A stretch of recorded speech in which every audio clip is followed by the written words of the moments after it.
how government secrecy and sophisticated disinformation campaigns can really twist public perception, especially around things like unexplained phenomena and, experimental programs. Right.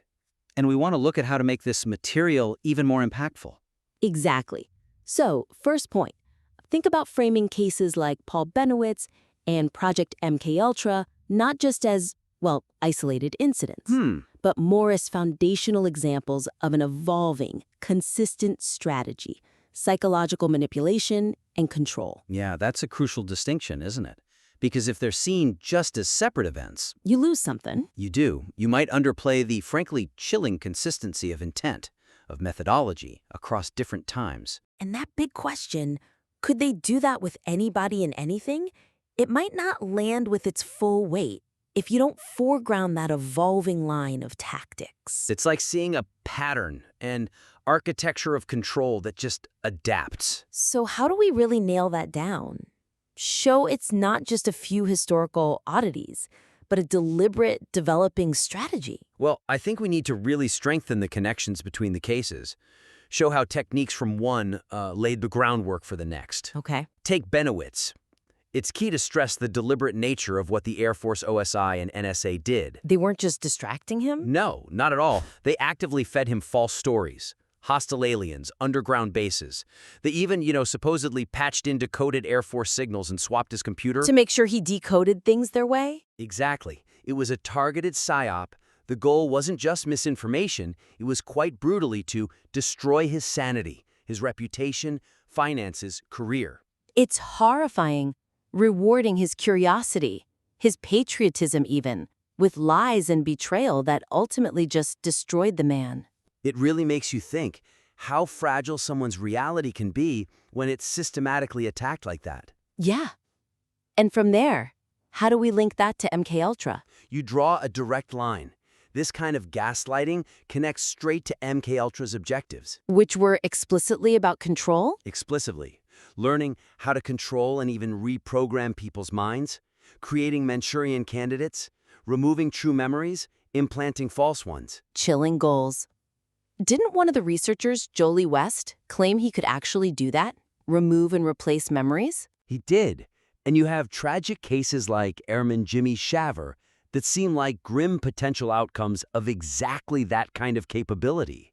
So when you put it like that, the parallels are stark. Bennewitz gets fabricated transmissions. To create a false reality for one person, MKUltra uses things like LSD, often on unwitting people found via those Operation Midnight Climax safe houses. To directly alter consciousness and memory itself. Different methods, same fundamental aim. Control over perception, over reality. It forces you back to that question, could they do that to anyone, with a lot more urgency? That really does shift the perspective. And thinking about manipulating reality, that leads us right into this idea of hyperstition, doesn't it? Where narratives don't just describe reality, they actively create it. Yes. So the next suggestion is to really center hyperstition as a core mechanism. Make it more central? Exactly. Position it as how government secrecy and disinformation don't just suppress information, but actively speak a new reality into existence. Reality shaping, not just spin. I see. Right now the concept is there, it's mentioned as weaponized language, but maybe it feels a bit like an interesting side note? It could risk that, yeah.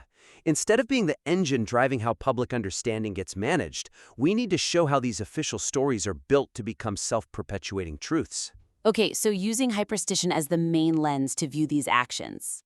How would that look concretely? Well, look at the Robertson panel in 1953. That's a perfect example of hyperstition being planned. They're recommendations for dealing with UFOs. Exactly. They explicitly advised a public education program using mass media to, quote, reassure the public of the total lack of evidence of inimical forces and to reduce public interest and gullibility. They wanted to strip UFOs of their mystery. Right. Move them into the realm of entertainment. That wasn't just debunking. It was a conscious effort to construct a new, controlled reality for how people talked and thought about UFOs. Basically, societal-level gaslighting. Make anyone taking it seriously look foolish. Precisely. And it worked, didn't it? Anyone discussing UFOs seriously risked looking ridiculous, unsociable, nuts. like another Paul Bennewitz. That is hyperstition, an idea UFOs are nonsense promoted so hard it reshapes perception, encourages self-censorship, and the narrative becomes a self-fulfilling prophecy. Weaponized language creating reality. And you're saying this isn't just about UFOs? You can see this pattern elsewhere, like with the drug war? Absolutely. You can frame the whole suppression of psychedelics similarly. That historical prejudice against the use of drugs, which held back understanding consciousness. And then the rapid criminalization after they burst onto the scene in the West? Frame that as another successful hyperstition. A narrative of danger, of illegitimacy, was aggressively built. And that narrative suppressed science? It suppressed scientific inquiry, shaped public perception profoundly, and literally altered reality. The legal status, the cultural status of these substances, and by extension, the exploration of consciousness itself. Okay, that connects. Which brings us to the present, and maybe the future. How does this potential for manipulation scale up with modern tech? This feels like the next critical point. It is. To really hammer home the relevance of could they do that with anybody and anything? Today, we need to draw explicit, chilling parallels between those older psychops and the sheer amplification potential of new tech. Things like Gorgon Stare, AI like Palantir, the Replicator Initiative. Exactly. But the risk is that this tech part feels tacked on, like a separate sci-fi concern. Rather than a direct evolution? Right. We need a clear trajectory.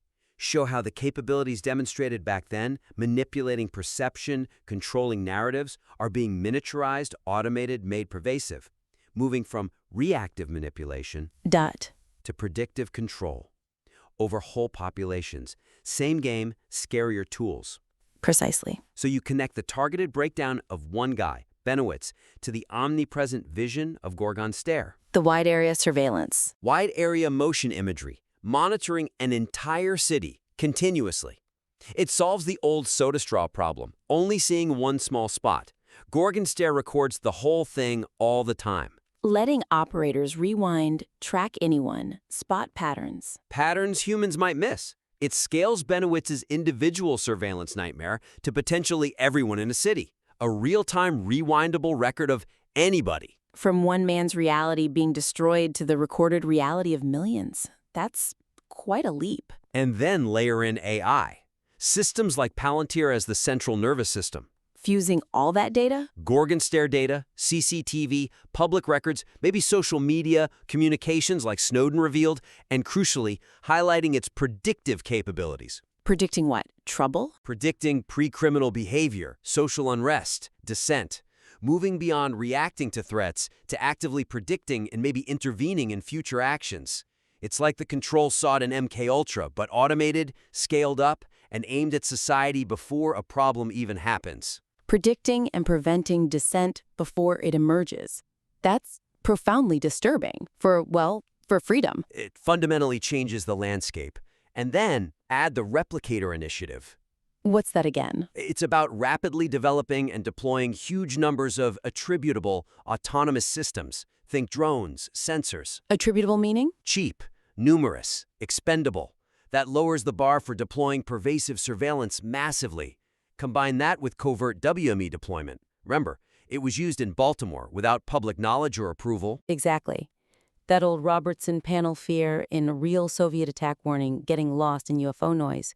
It morphs, right, into the fear that genuine dissent or just privacy itself gets buried under constant AI-driven surveillance. Okay. That connects the past, present, and a pretty bleak potential future, which leads to maybe the deepest question. Why does this stuff work on us? Right. That's the final piece.